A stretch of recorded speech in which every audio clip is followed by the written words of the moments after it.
Hi, my name is Carrie. Welcome to my ugly kitchen. The video quality and sound's probably not all that great, but I'm making this video to just get the content out there. I have been thinking about criticism a lot over the last couple of years. And I've had a lot of insight on criticism. And I'm going to go ahead and read out what I wrote because I tend to kind of jump around. So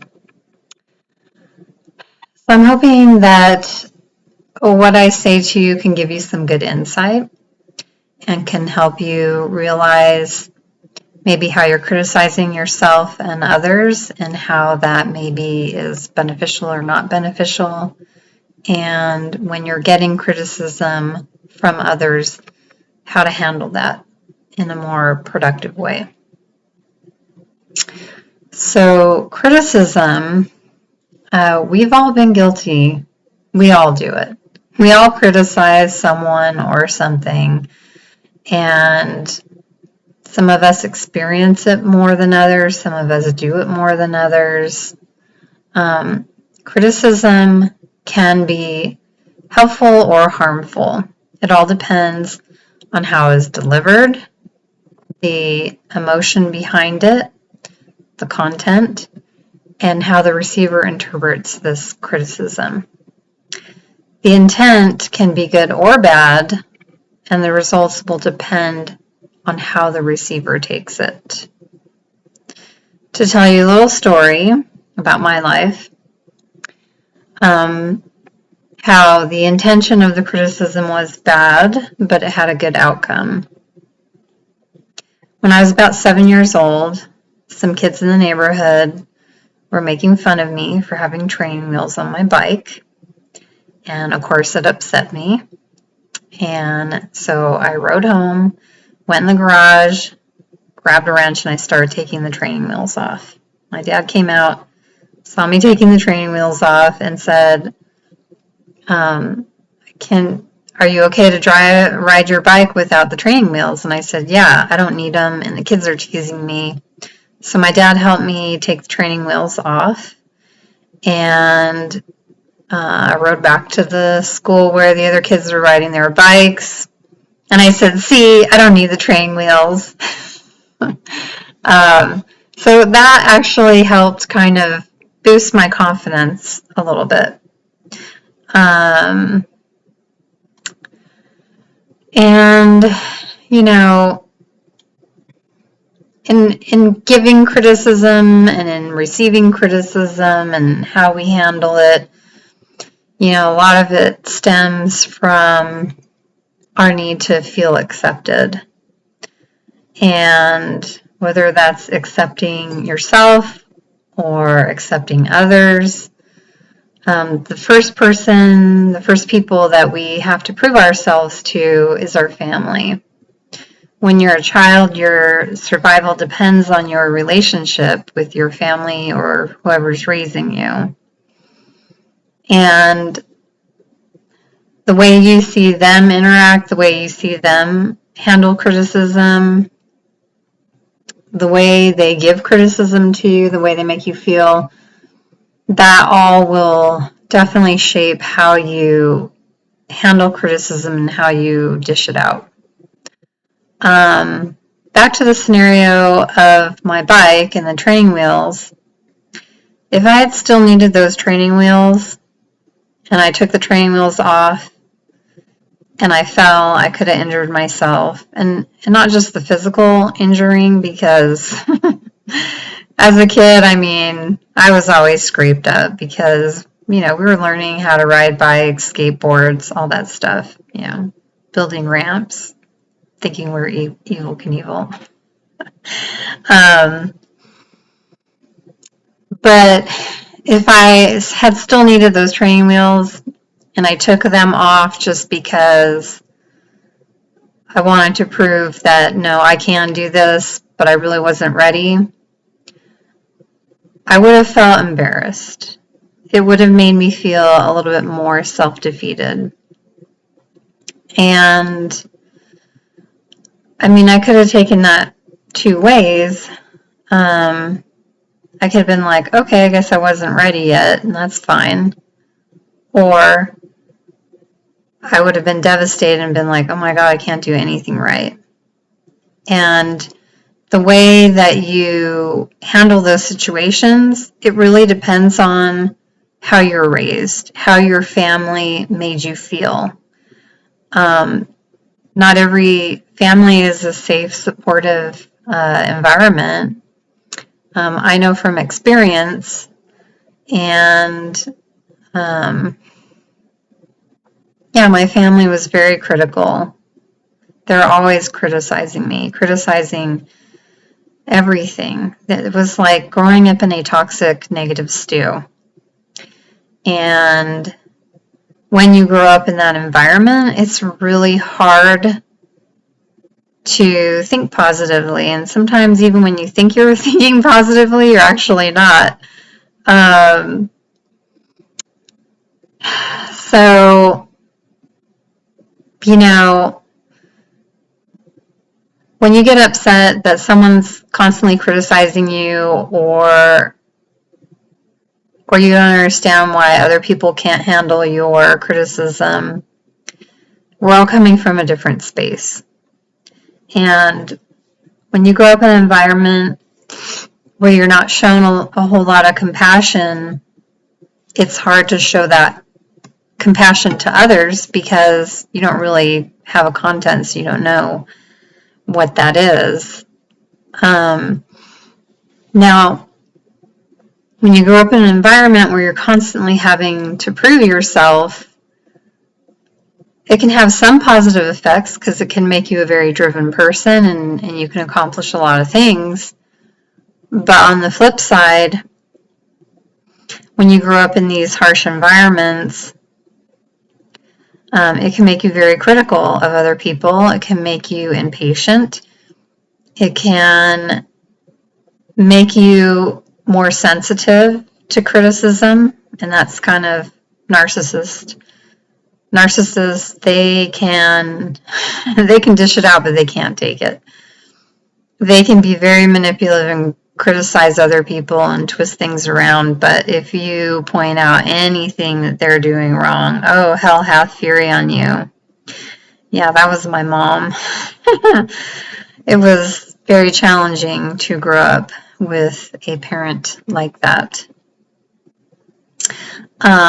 So, you know, criticism, it can be a healthy thing and it can be an unhealthy thing. Anything in life is a balance. It's a balance. You need a balance of everything. And, you know, whether you're trying to prove things to yourself or prove things to others, you know, there's a healthy level of competition. There's a healthy level of challenging oneself and challenging others. But at the same time, it's got to be supportive, and it's got to be presented in a supportive and healthy and encouraging way instead of a discouraging way. Like if you're criticizing someone and saying, oh, you can never do anything right and I'll just do it. Or, yeah, like, oh, well, I do it better. You can never do it as good as I do it. You never do it as well as I do it. That's unhealthy. That's anytime someone needs to feed their ego like that, it means that they're coming from a space where they were raised in a family where they had to prove themselves. They had to fight for attention. And, you know, that can have a lot of unhealthy side effects.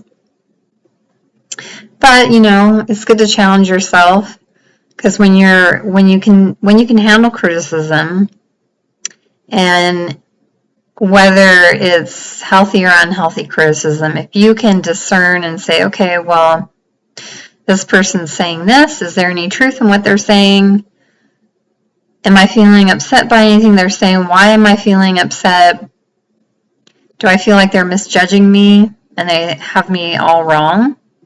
And I'm just like, who are you to criticize me with that? So if you can handle criticism and just take it in stride and just stop and think, okay, well, they're saying this. Is there any constructive criticism what they're saying? Is there anything that I can learn from this or improve on? Or is what they're saying just destructive and trying to break down my self-esteem? You know, if you can discern, be very grounded in yourself, handle the criticism, you're also a little bit more able to give better constructive criticism. People who can't handle criticism usually are also not good at how they give criticism because they just didn't learn. And also, I think it's, we have unhealed wounds. A lot of us have unhealed childhood wounds. We forget a lot of stuff in our childhood. And until something is healed, it's going to keep resurfacing and coming back. And throughout my life, I've noticed definite patterns. And throughout my life, I've dived into a lot of spiritual stuff, esoteric, whatever you name it, I did it. I came up with a lot of my own theories, my own epiphanies that I shared with people that spread to other people, and it helped people, it helped other people, and temporarily it helped me, but there was a root trauma that I had completely blocked out of my conscious mind. And some things in life are so painful and so just confusing that your mind is very powerful and it will block things out to protect you. Because I really think that people that go insane, it is their mind didn't shut down certain things to protect them. But even when your conscious mind is shut down with certain things, it's still in the subconscious mind and it's still affecting you. It's still in your energy system and it still is dictating how you perceive things, how you interact. And a lot of times we're completely unaware of how we're interacting with people. A lot of times we're completely unaware of the tone of our voice, what we're saying, how we're saying it, our body language, are we, how we're interacting with people, what is the end results? Like maybe we get what we want, but, sorry, I got some in my eye. Even if we think we're getting what we want, how are we making the other person feel? Are we making the other person feel good about themselves? Are we making them feel like crap?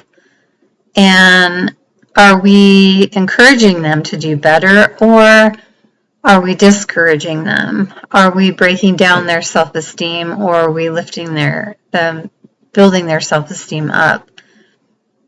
Are we tearing ourselves down? Why are we doing that? I mean, that's a learned behavior. When your parents are constantly tearing you down, you end up tearing yourself down. Like they always say, you're your own worst critic. So it's really a matter of healing these deep wounds and remembering. It wasn't until I was 48 that I remembered this trauma, and I think there's even maybe some more traumas because there's a lot that I don't remember in my childhood. But this one in particular, when I really sat down and analyzed this traumatic experience, how it made me feel, what were the thoughts and beliefs that I formed, and how that affected my life. And it kind of put me in this sort of conundrum because when I was little, I had 5 really good friends, actually 6 good friends, 5 good girlfriends and a boyfriend that lived next door. And within a year, 4 of my girlfriends moved away. It was 2 sets of sisters. And they moved away, and I had 1 remaining girlfriend in the neighborhood who lived around the corner. Well, my mom picked a religious fight with her mom. They were Mormon, we were Protestant, evangelical free, some Christian. I'm sorry, I think it's BS. I just personally don't think that God's a man. It doesn't make any sense. My view of God is a little different. But that's a whole nother video. Sorry to say a lot. So, my mom created this religious fight with my friend's mom and then forbid me to play with my friends. So her and I would sneak and meet at the park and play. And then one day my sister caught us playing in the park together and she's like, I'm going to tell him, like, why do you care? Come on. And the next day, we were walking home and then I looked back and my sister was gone. She went back to the park. She was gone for a while. My oldest sister went out together. She was gone for a while and my dad was about to go get them. And they came back and they were acting weird. And the next day, a police officer came to our door and said that my friend was found dead in the park. So my sisters were involved in it. I don't know if they actually killed her. I don't know if it was an accident. I don't know if they just witnessed what happened. They won't answer any of my questions. They gaslight me. They tell me, oh, you never even had friends. It's like, I had more friends than you guys did. And I had really good friends. You guys had kind of crappy friends. Until we moved. We moved when I was 7, but this happened when I was 6. Anyway, the belief that I came up with was that I felt partially responsible for my friend's death because I had this bad feeling. I felt like I needed to walk her home. I actually insisted 3 times. I'm like, please let me walk you home. I just have this bad feeling. Let me walk you home. And she just was insistent. She didn't want to go home. She wanted to stay at the park. So, there's really nothing I could do with that. But I felt like she died because she knew me, because my family was so rotten and evil. And I felt like it wasn't safe for anyone to know me because my family was so dangerous. And anyone that I cared about, if my family knew who they were, they would kill them. So, see, that was the belief that I developed in my mind, and that got ingrained in my subconscious mind, and I blocked it out because I wasn't allowed to go to my friend's funeral. I wasn't allowed to talk about her. It was so painful. I was suicidal for a year when I was 6 years old. I was suicidal. And it was pretty bad. Like, for a child to be suicidal, their parents are failing that child big time. They're doing something wrong. And I'm sorry if you're a parent, you have a suicidal kid, and you feel like you've done everything. Maybe you think you have, but have you really sat down and listened to them? I mean, really listened. Because my family would never listen to me, and they gaslit me, and I did not get help. The only person that helped me in my childhood, I will never forget, I think I was maybe 5 or 6, was a bus driver. I remember he was a young, slender black man. He was super nice, stranger. I just stood at the bus stop, and I remember the bus doors opening, and I looked at him and said, I don't have money, but I need to get to the police department. And he knew I needed help, and he helped me. And I think about it now, it's like he probably risked his job helping me, because we went clear across San Jose. I stood right behind him throughout the whole bus drive, and he dropped me off right in front of the police department. And they didn't do anything. Police didn't do anything. All they did was call my mom, and I got in trouble. My parents' best friend was a really rotten person, very evil. But that will be a whole nother video. We're talking about criticism here. So my family is very critical. My childhood experiences were very traumatizing, and it created this anger and resentment in me because, of course, I was angry and resentful. Like, my best friend was murdered, and nothing was done about it.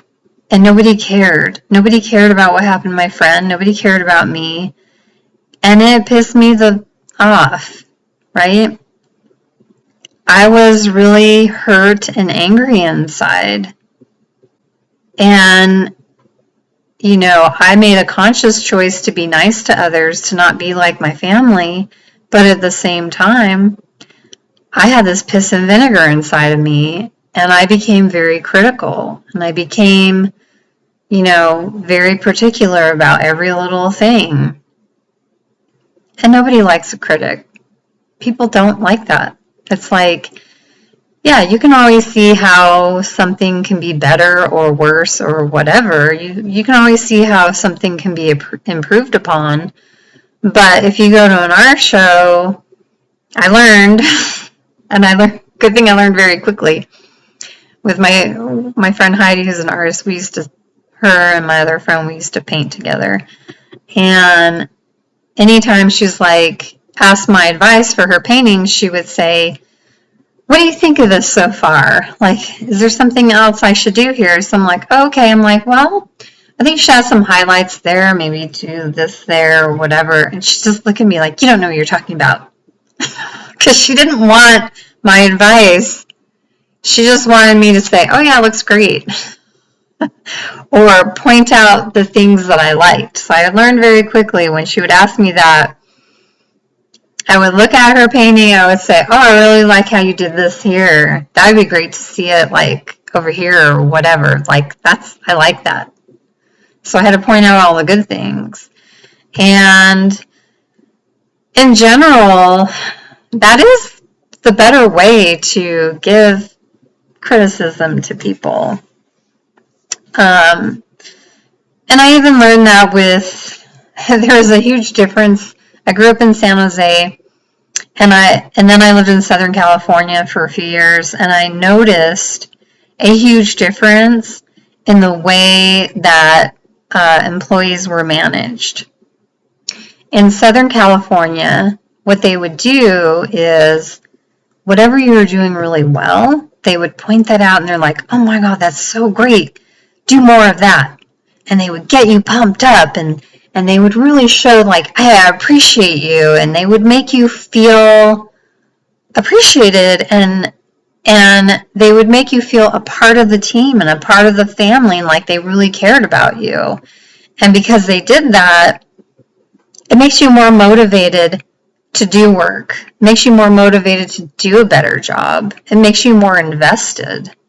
But in Northern California, it was a sharp contrast where even if someone did an incredible job, they would just find anything they could that wasn't quite right or could be made better. And they're like, oh yeah, or if they couldn't even find anything, they would say, oh, well, that's good, but you know, I think you could do better. And nothing was ever good enough. They drained people of their life force energy. They squashed people. They really, you know, sucked the life out of them, made tried to bring their self-esteem down. And part of the reason why they try to bring their self-esteem down, so the person would never ask for a raise, so they could get away with like making them work more hours and no pay and not get a raise when really they deserved a lot more. So that's a really destructive criticism route. So, my purpose for doing this video is that, sorry,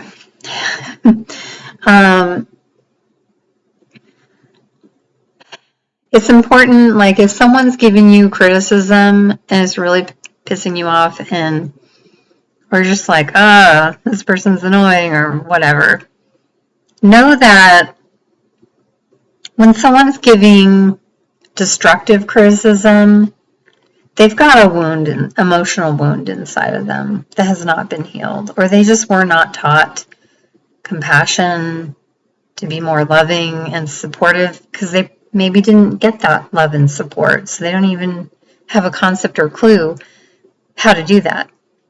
So I'm making this video so that you kind of understand the layers behind criticism, how criticism can be beneficial, how it can be damaging, like,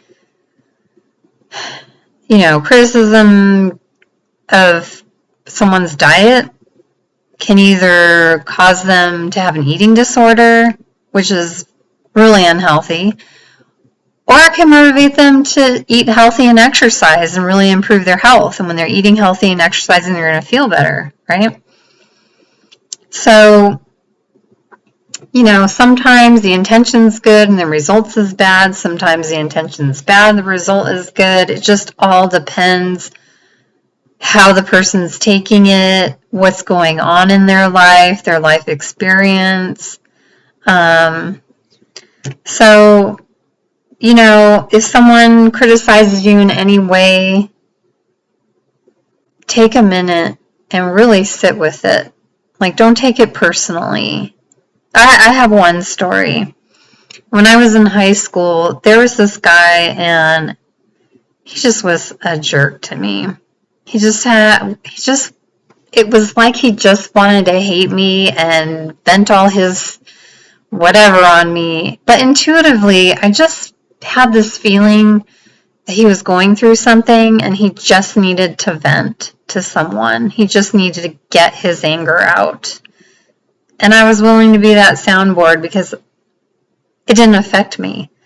I didn't care. Like, I knew that all the negative things he was saying about me weren't true, and I'm like, this guy doesn't even know me. So,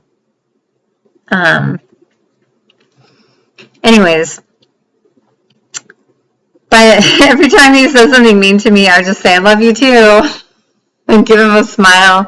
And I also would, in my mind, I'd be like, I can tell he's hurting inside, and I really want to send him some healing energy, some love, some positive energy. And finally, at the end of the school year, he came up to me and apologized. And he said, I'm so sorry I was such a jerk to you.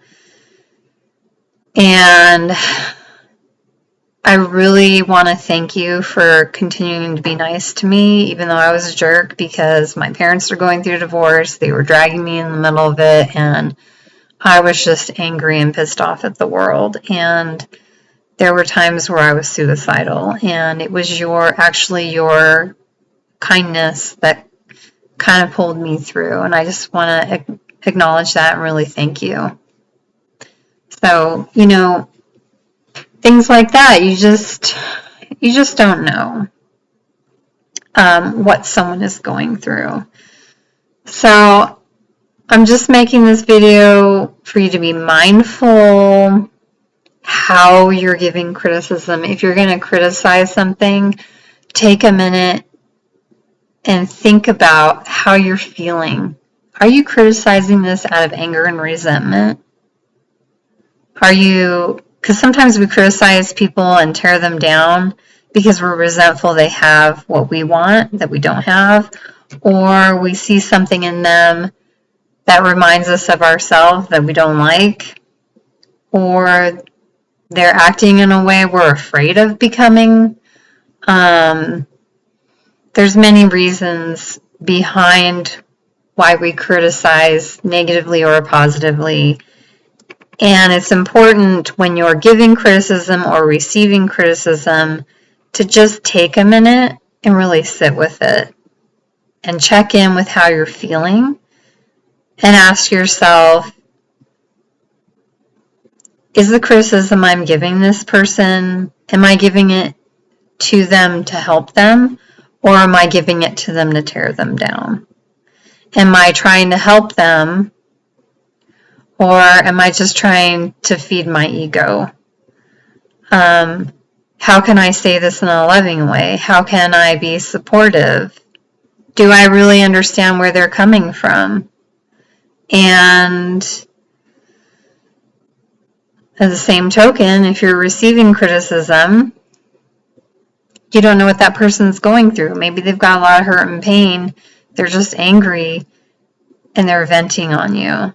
And anytime someone wants to tear someone down, it's because they feel torn down and they're trying to build themselves up. And that's the only way they know how to build themselves up, because they haven't learned yet. When I was 48, I found ACA. It's Adult Children of Alcoholic and Dysfunctional Families. There's a brilliant workbook called the Yellow Workbook.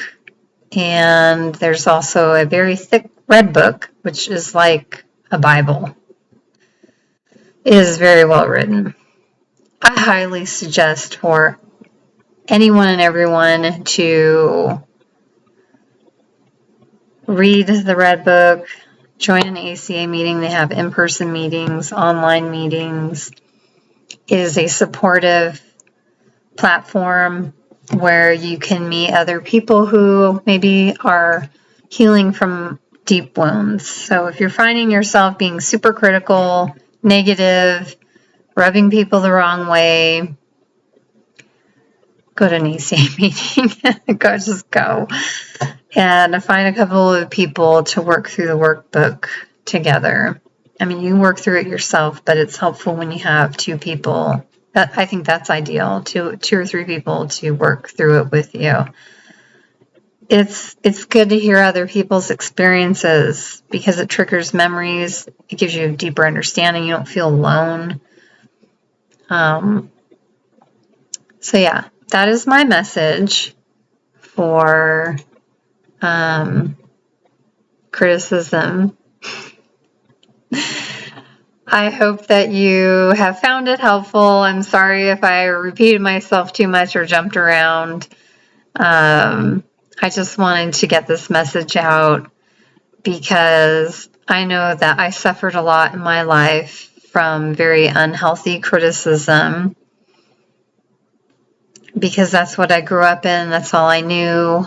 And I've really worked hard over the last probably 20 years now trying to break these patterns. And it's still, I still have, I still make mistakes. I'm human and still trying to be mindful. So if I've been negatively criticizing anyone and I've hurt your feelings, I'm very sorry. Yeah.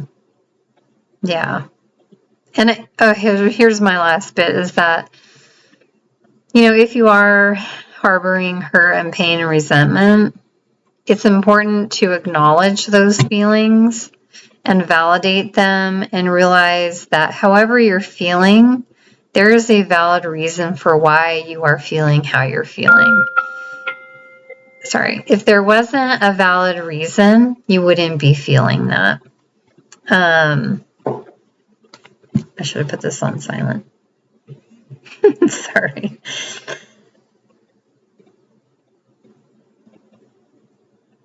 Okay. So it's really important to validate your feelings. However you're feeling, it's valid. Just know that. However you're feeling, whatever you're thinking, whatever your beliefs are, it's valid. But is it helpful? Is it helping you? If you keep with these beliefs and thought patterns, is it creating the energy to facilitate to bring in your life the things you want and the life you want to have. And that's what you got to sit down and think about, okay, is this really helping me get what I want? If it's not, if it's just more negative energy, you're just going to bring in more negative energy and create more negative experiences to reiterate that negative belief. So how can you change your belief in a way that you will actually believe it? Because there's a process. You can't just jump from here to here. It's a gradual process, and you got to be gentle with yourself, kind to yourself, gentle with others, kind to others. We're all at where we're at. We're all dealing with however we were raised, and there's a lot of people who have been very lucky. They got lucky and they got to meet a life partner and get married and have a good job and always have a job and financial security. There's a lot of people out there like that. That's not me, unfortunately. I've never been married. I constantly am being financially sabotaged in some way or another right now. It's pretty scary, but whatever. What can I do? I can only do what I can do. And just hope that things work out, and and yeah. So that's my message on criticism. I hope that you found it helpful in realizing how you're criticizing.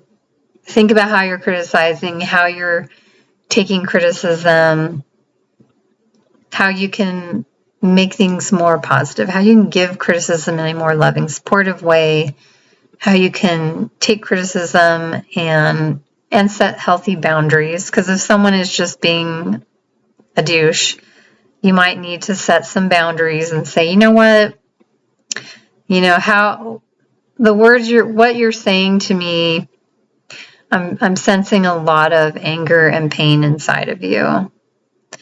And I really hate to see you suffering like that, because when you're suffering, you cause other people to suffer. It's only hurt people that hurt other people. So, it's good to be supportive. Try not to judge too much. Sometimes it's hard. I mean, we have to make judgments in life. But yeah, so I'm hoping that this message helps you to handle criticism better and give criticism better. Thank you, and have a blessed evening or day, whatever time it is for you.